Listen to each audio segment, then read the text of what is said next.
Hi எல்லாருக்கும் வணக்கம். First இந்த குழம்பு பண்ணுறதுக்கு அடுத்து ஒரு பேன் வச்சுருக்கேன். பேன் நல்லா சூடானதுக்கப்புறம் 3 டேபிள் ஸ்பூன் அளவுக்கு எண்ணெய் ஊற்றிருக்கேன். எண்ணெய் நல்லா சூடானதுக்கப்புறம் ஒரு 10 பல் பூண்டை பொடியாக கட் பண்ணி சேர்த்துருக்கேன். இது கூட 1 டேபிள் ஸ்பூன் அளவுக்கு தாளிப்பு வடகம் சேர்த்துருக்கேன். உங்கள்கிட்ட தாளிப்பு வடகம் இல்லைன்னா கடுகு, வெந்தயம், சீரகம் 3மே சேர்த்து 1/2 டீஸ்பூன் சேர்த்துக்கோங்க.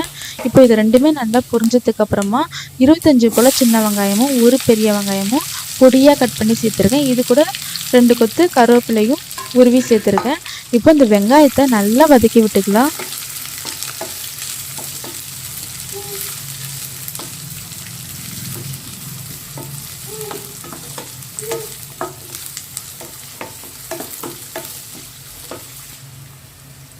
இப்போ ஒரு பெரிய லெமன் சைஸ் அளவு புளி எடுத்து நம்ம தனியாக ஊற வச்சுக்கலாம்.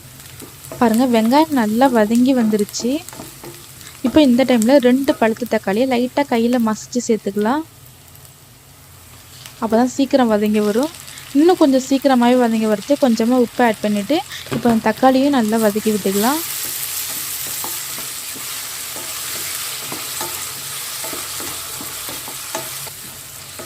பாருங்கள், தக்காளியும் நல்லா வதங்கி வந்துடுச்சு. இப்போ இதில் 1 கிளாஸ் அளவுக்கு தண்ணி ஊற்றிட்டு இப்போ இதில் மசாலாத்தூள் சேர்த்துக்கலாம்.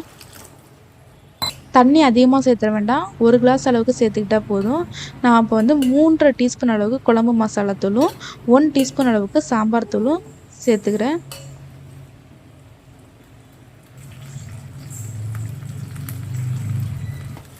இப்போ இந்த மசாலாத்தூளோட பச்சை வாசனை போகிற வரைக்கும் கொஞ்சம் நல்லா வதக்கி விட்டுக்கலாங்க.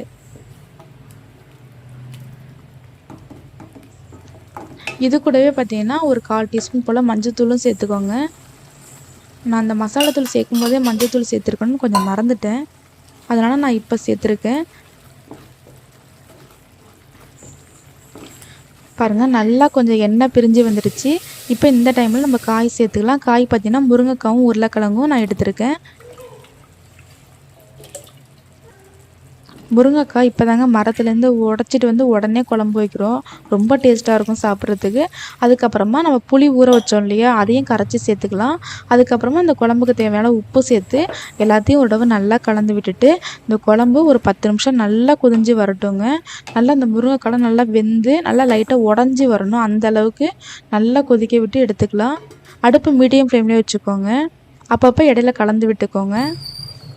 பாருங்கள், குழம்பு நல்லா கொதிஞ்சு 4 சைடு எண்ணெய் பிரிஞ்சு முருங்கைக்காய் நல்லா வெந்துட்டு லைட்டாக உடஞ்சிருக்கு பாருங்கள். இந்த அளவுக்கு நல்லா குழம்பு கொதிக்க விடணும். அப்போ தாங்க குழம்புல உள்ள அந்த மசாலாத்தூள் ஸ்மெல்லாம் போய் நல்ல ஒரு வாசனையாக இருக்குங்க. இந்த குழம்பு மறுநாள்லாம் நல்லா தீயை போட்டு வச்சு சாப்பிட்டா ரொம்ப ரொம்ப டேஸ்ட்டாக இருக்கும். அழகாக ஒரு சுட சுட ஒரு சாதம் வடித்து இந்த குழம்பு வச்சுட்டு ஒரு முட்டை இல்லைன்னா ஏதாவது ஒரு அப்பளம் வடகை வச்சு சாப்பிட்டு பாருங்க, ரொம்ப டேஸ்ட்டாக இருக்கும். அவ்வளோ வாசனையாக இருக்குங்க. கண்டிப்பாக நீங்களும் உங்கள் வீட்டில் ட்ரை பண்ணி பார்த்துட்டு எப்படி இருந்துச்சுன்னு கமெண்டில் சொல்லுங்கள். தேங்க்யூ.